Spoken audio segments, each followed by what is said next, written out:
கர்த்தருடைய பரிசுத்த நாமம் மகிமைப்படுவதாக. உயிர்த்தெழுந்த வல்லமுள்ள இயேசு கிறிஸ்துவின் நாமத்தினால இந்த கால பொழுதில் உங்களை சந்திப்பதை குறித்து நான் மிகுந்த மகிழ்ச்சி அடைகிறேன். அன்பான தேவ ஜனங்களே, இந்த நாளிலே கர்த்தர் நமக்கு கொடுத்திருக்கிற இறை வார்த்தையானது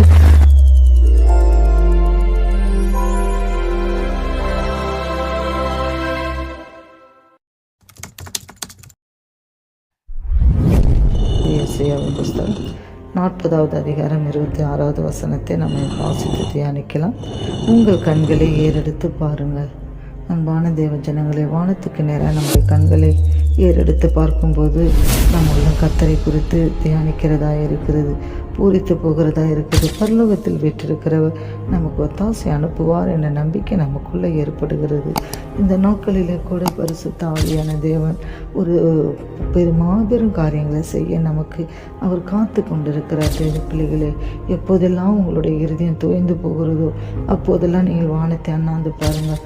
நமக்காக அங்கு ஒருவர் இருக்கிறார். பிதாவின் வலது வாரிசத்தில் அவர் நமக்காக பரிந்து பேசிக்கொண்டே இருக்கிறார்.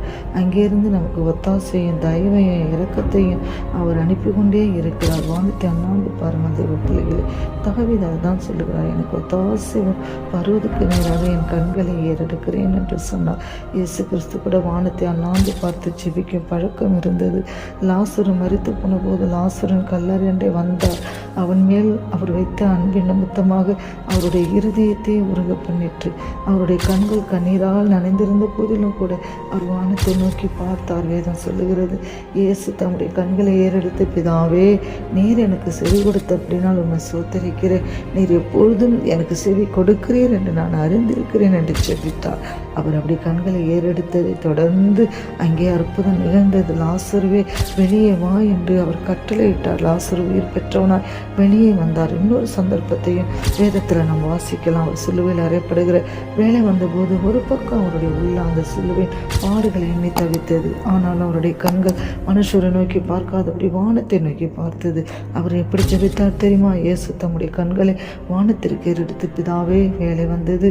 நீர் உம்முடைய குமாரனுக்கு தந்தரின யாவருக்கும் அவர் நித்திய ஜீவனை கொடுக்கும் பொருட்டு மாம்சமான யாவருக்கும் நீர் அவருக்கு அதிகாரம் கொடுத்தபடி உம்முடைய குமாரனை உம்மை மகிமைப்படுத்தும்படிக்கு நீர் உம்முடைய குமாரனை மகிமைப்படுத்தும் என்று ஜெபித்தார். தேவ பிள்ளையே, உங்கள் வாழ்க்கையில இன்பமானாலும் துன்பமானாலும் வேதனையானாலும் கண்ணீரானாலும் கவலைகளானாலும் எப்போதும் உங்கள் கண்களை வானத்துக்கு நேராக ஏறெடுத்து பாருங்கள். அவரு அந்த தேவன் உங்களுக்கு ஒத்தாசை அனுப்பி உங்களை ஆசீர்வதிப்பார். அவர் அவைகளின் சேனைகளை எல்லாம் திட்டமாய் நமக்காக படைத்திருக்கிற ஆண்டவர் உங்களுக்கு எந்த வேலையில் என்ன காரியத்தை செய்யணும் என்பதை அவர் அறிந்திருக்கிறார். அவருடைய மகாபலத்தினாலும் அவருடைய மகா வல்லமையினாலும் ஒன்றுமே நமக்கு குறைவுபடாதபடி அவர் நம்மளை நடத்துகிற தேவன் உங்களோட கூட இருக்கிறார். தேவ பிள்ளைகளே, கலங்காதீங்க. கர்த்தர் உங்களை கைவிடல.